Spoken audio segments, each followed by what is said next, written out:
Tokia langsung bertanya, "Bu, ada apa? Apakah ada masalah dengan bahan makanan ini?" Afril menjawab, "Masalahnya sangat besar. Coba kamu lihat, semua ini adalah bahan makanan kualitas tertinggi yang disediakan oleh pihak militer. Selain itu ada cap militer di atas bahan makanan ini. Jade pork chop, 8 pearl crab, crystal prawns. Jangankan dimakan oleh orang awam, bahkan mengeluarkan biaya yang mahal pun tidak akan terbeli." Tokia dan Bensu langsung menjadi gugup. Bahan makanan khusus untuk militer, bisa dikatakan adalah bahan makanan kelas tinggi, jika diperjualbelikan secara pribadi adalah perbuatan yang ilegal. Tokia pun berkata dengan gugup, "Reka, di mana kamu membeli bahan makanan ini?" "Reka, semua ini diberikan Usmani kepadaku." Afril berkata, "Usmani? Usmani yang mana?" "Reka, aku tidak tahu namanya, namun dia adalah seorang koki." "Koki?" Afril berkata sambil berpikir, "Apakah yang kamu katakan ini adalah Usmani yang menjual daging busuk di bawah apartemen ini?" "Hei, dasar orang bodoh, kamu sudah ditipu olehnya. Usmani adalah orang yang suka menjual bermacam-macam barang dan menggunakan harga tinggi untuk menipu orang. Berapa banyak yang kamu habiskan untuk membeli barang-barang ini?" "Reka, 200.000. Afril berkata, Anggap kamu beruntung, walaupun semua ini adalah barang tiruan, namun kualitasnya cukup baik, cukup sepadan dengan membayar uang 200.000. Kalian pergilah keluar dulu, jangan menggangguku memasak." Dengan cepat, makanan selesai dibuat, mereka semua makan dengan berselera dan memuji bahan-bahan makanan itu. Setelah puas makan dan minum, pasangan suami istri Bensu kembali ke kamar untuk beristirahat. Sementara Tokia menatap Reka dengan mata yang besar dan berkata, "Coba katakan yang sebenarnya, dari mana kamu mendapatkan barang-barang ini?" "Reka, bukankah aku sudah mengatakannya, Koki Usmani yang memberikan ini kepadaku." Tokia cukup kecewa atas jawaban ini.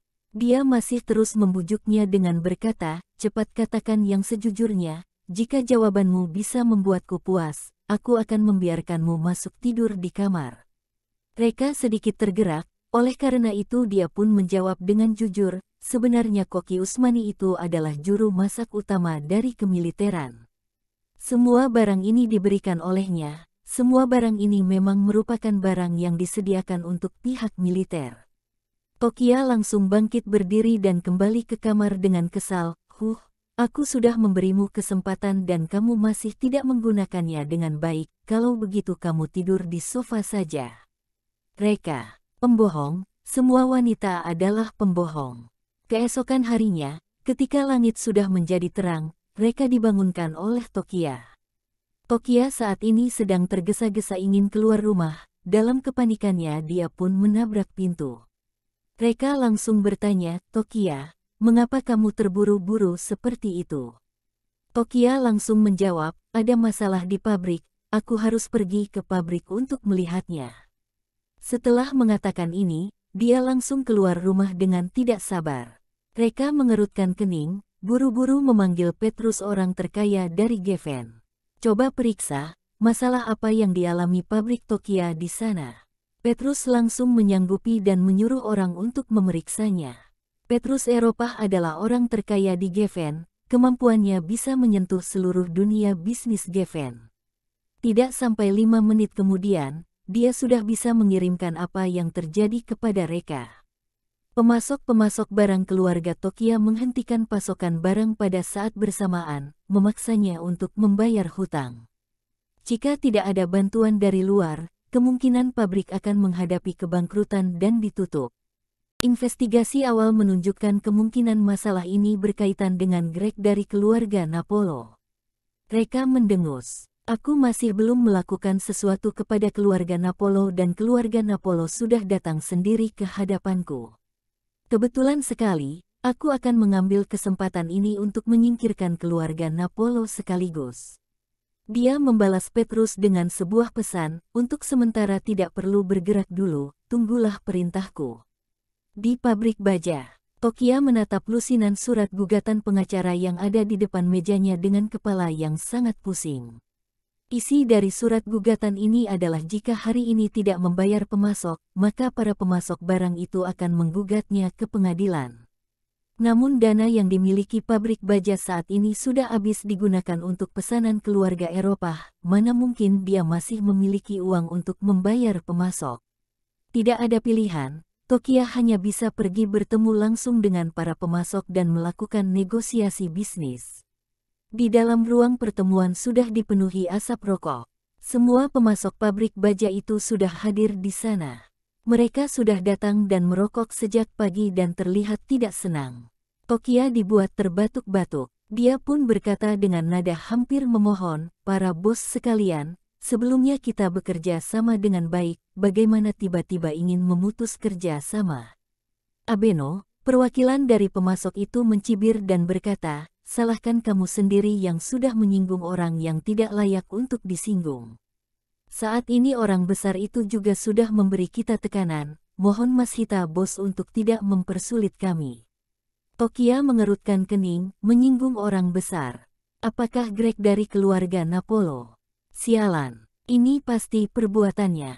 Bajingan, ini seakan memaksaku untuk mati. Abeno mencibir, "Tidak perlu bicara omong kosong lagi. Pilihanmu adalah antara pergi memohon ampun kepada Tuan Muda Napolo atau melunaskan pembayaran. Tidak perlu omong kosong dengan kami." Menyuruh Tokia untuk meminta ampun kepada Greg adalah hal yang tidak mungkin. Dia pun hanya bisa menebaikan kulit wajahnya dan berkata, "Para bos sekalian, kalian sendiri seharusnya juga tahu, aku baru saja menerima pesanan barang yang besar dari keluarga Eropa. Jika pesanan ini selesai, keuntungan dari pabrikku ini akan langsung melonjak. Pada saat itu aku berjanji akan membeli bahan baku dari Anda sekalian dengan harga 2 kali lipat. Bagaimana? Ini adalah hal yang baik untuk masing-masing pihak, lebih baik kalian pikirkan dengan baik." Abeno, "Hehe, aku sudah mengatakannya, tidak perlu omong kosong di sini, cepat keluarkan uangnya." Tokia langsung dibuat marah, "Baiklah, bahkan jika hari ini aku harus meminjam uang, aku akan membayar kalian secara lunas. Aku hanya berharap kalian tidak menyesalinya." Abeno, "Menyesal? Mengapa harus menyesal? Cepat berikan kami uangnya." Tokia meninggalkan ruang pertemuan itu dengan putus asa, bersiap pergi ke bank untuk mendapatkan pinjaman. Dia juga langsung menelpon Avril, memintanya untuk mengantarkan kartu rekening.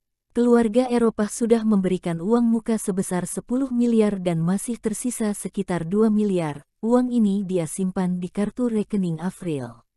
Dia benar-benar ingin mengeluarkan uang ini untuk keadaan darurat. Di sisi sana, ketika Avril menerima panggilan telepon dari Tokia, dia langsung menjadi panik, mengeluarkan sekumpulan kartu rekening bank dari laci dan bersiap pergi ke bank.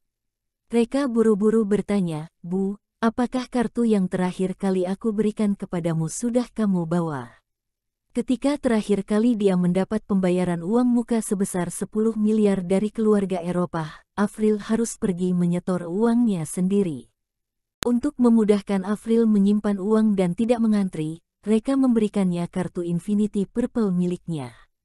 Avril pun menjawab, "Mengapa harus membawanya? Kartu itu juga tidak bisa digunakan untuk meminjam uang kan?" Reka berkata, "Lebih baik dibawa saja, mungkin diperlukan nanti." Avril berkata dengan nada kesal, "Sudah dibawa." Tidak lama kemudian mereka berdua sudah sampai di bank. Hal yang mengejutkan Reka adalah, putri dari pamannya Lily juga bekerja di bank itu.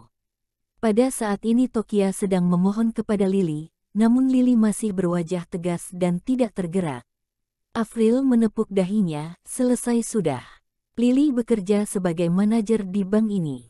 Dia sebelumnya memiliki masalah dengan Tokia, terutama sejak dia dipermalukan di jamuan keluarga terakhir.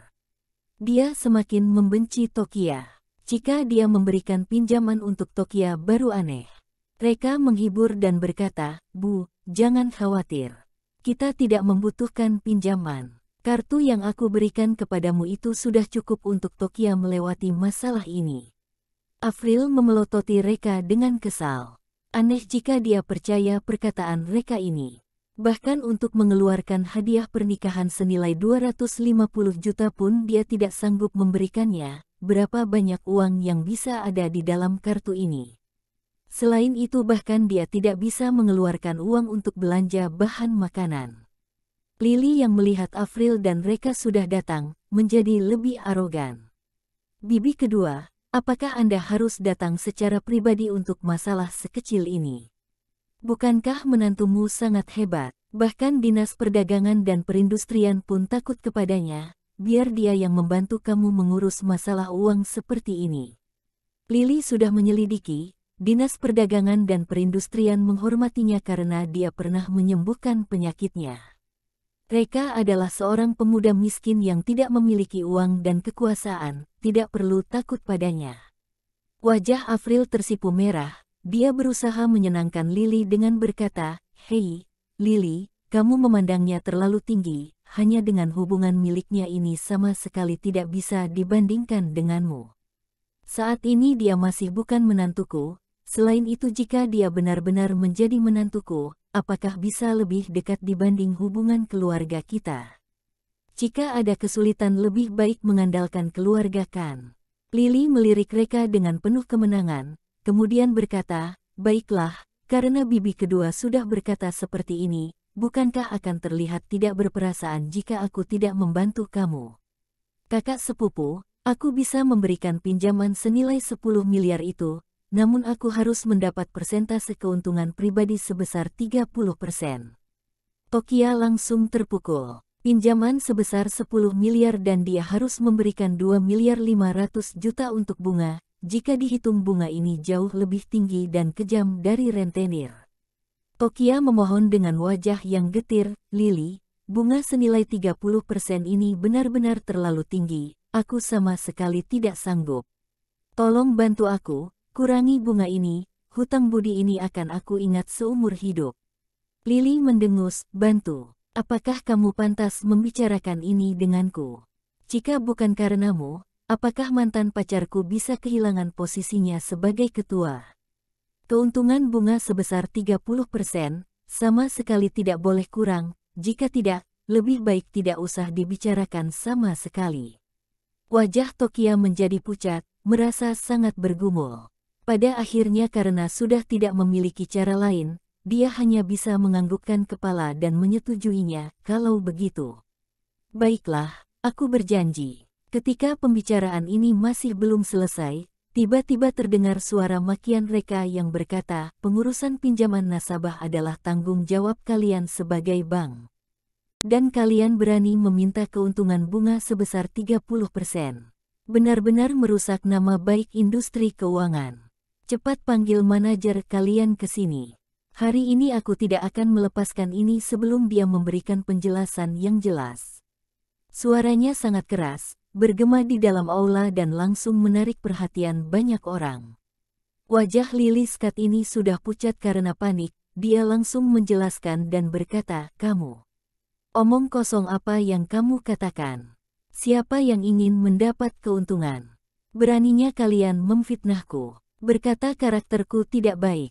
Jika sesuai ketentuan aku tidak bisa memberikan kalian pinjaman." Tokia dan Avril sudah ingin meledak karena murka, walaupun pada awalnya sudah akan selesai, namun mereka campur tangan bahkan berani memaki Lily, akan aneh jika bisa diberikan pinjaman. Benda yang sudah hampir berada di tangan itu langsung terbang begitu saja. Tokia dibuat panik hingga hampir menangis. "Reka, apa sebenarnya yang ingin kamu lakukan?" Avril juga langsung mendorong Reka dengan keras, namun Reka tidak terpengaruh. "Cepat keluar dari sini, keluar. Apakah kamu tidak akan tinggal diam hingga Tokia menjadi bangkrut?" Reka langsung berkata, "Bu, hari ini kita tidak perlu meminjam uang. Di mana kartu berwarna ungu yang terakhir aku berikan padamu? Isi di dalamnya cukup untuk membantu menyelesaikan kebutuhan mendesak Tokia." Avril memaki, "Uang? Berapa banyak uang yang mungkin ada di dalamnya? Jika kamu benar-benar memiliki uang, bagaimana kamu tidak bisa mengeluarkan uang 600 juta? Tokia juga berkata, "Kebutuhanku kali ini adalah 10 miliar. Uang 200 hingga 400 juta milikmu itu tidak cukup untuk mengganjal gigi. Dia secara otomatis berpikir uang di dalam rekening mereka tidak akan melebihi 600 juta. Jika tidak mungkin dia tidak sanggup membayar biaya di hari pernikahan. Reka berkata berikan saja kartu bank itu kepadanya. Avril pada awalnya masih ingin memohon kepada Lily, namun Lily sudah mengambil kartu bank itu. Baiklah, biar aku lihat berapa banyak uang yang dimiliki orang miskin ini, apakah benar-benar bisa membantu Tokia melewati kesulitan. Jika tidak cukup, kecuali Reka berlutut dan meminta maaf kepadaku, jangan salahkan aku yang tidak berperasaan. Ketika dia mengatakan ini, dia membawa dan langsung membanting kartu di depan konter, cepat keluarkan semua uang dari dalam kartunya. Avril memelototi Reka dan berkata dengan dingin, aku akan memperingatkanmu, jika Lily menyuruhmu untuk berlutut, kamu harus langsung berlutut. Jika kamu membuat Tokia bangkrut, aku tidak akan tinggal diam lagi. Reka tersenyum singkat ke arah Tokia, Tokia, apakah uang 200 miliar cukup? Hahaha. Semua orang di dalam aula yang mendengar itu langsung tertawa terbahak-bahak. Mereka sudah pernah bertemu orang yang menyombongkan diri, namun tidak pernah mendengar orang yang menyombongkan diri sebesar ini. Bahkan berani menyombongkan diri dan berkata dia memiliki 200 miliar. Sombong sekali. Tokia sudah dibuat murka hingga tidak bisa berkata-kata, dia pun langsung berjalan ke depan konter, tidak lagi mempedulikannya. Petugas konter yang bertanggung jawab menarik uang, menggesekkan kartu bank pada mesin kartu dengan terampil. Detik berikutnya, serangkaian angka mulai muncul di layar, hal ini langsung membuatnya terkejut hingga tubuhnya gemetar. 1, 2, 3, 4. Ada 11 nol. 200 miliar, ternyata ada 200 miliar di dalam saldonya. Dia pun langsung membatu di tempat. Lily mendesak dengan berkata, mengapa kamu masih terpaku seperti itu? Cepat keluarkan uangnya. Petugas konter itu berkata dengan suara yang gemetar, mohon tanya. Tuan, berapa banyak uang yang ingin ditarik? Lily, omong kosong, tentu saja tarik semuanya. Petugas konter itu menelan ludah dan berkata, tapi uang di bank kita ini tidak cukup. Bank ini hanya sebuah bank cabang kecil, transaksi yang terjadi setiap hari tidak akan melebihi puluhan miliar. Mana mungkin dia memiliki kuasa untuk memindahkan uang ratusan miliar. Uang bank tidak cukup. Lily bertanya dengan heran, kamu bercanda iya? Petugas teller itu langsung menggeser layar komputer dan memperlihatkannya kepada Lily, saldo di dalam kartunya 200 miliar. Apa? Melihat deretan angka di layar, Lily hampir dibuat melompat karena kaget. 200 miliar. Bagaimana menantu kakak ipar ini memiliki uang sebanyak ini? Aula itu langsung menjadi hening, semua orang langsung menatap mereka dengan pandangan mata yang terkejut. 200 miliar, pemuda yang terlihat biasa saja ini ternyata adalah seorang yang kaya raya. Ketika memikirkan ejekan mereka sebelumnya, mereka semua merasa sedikit malu. Sementara Avril dan Tokia hanya bisa saling berpandangan, terpancar rasa tidak mengerti pada mata mereka.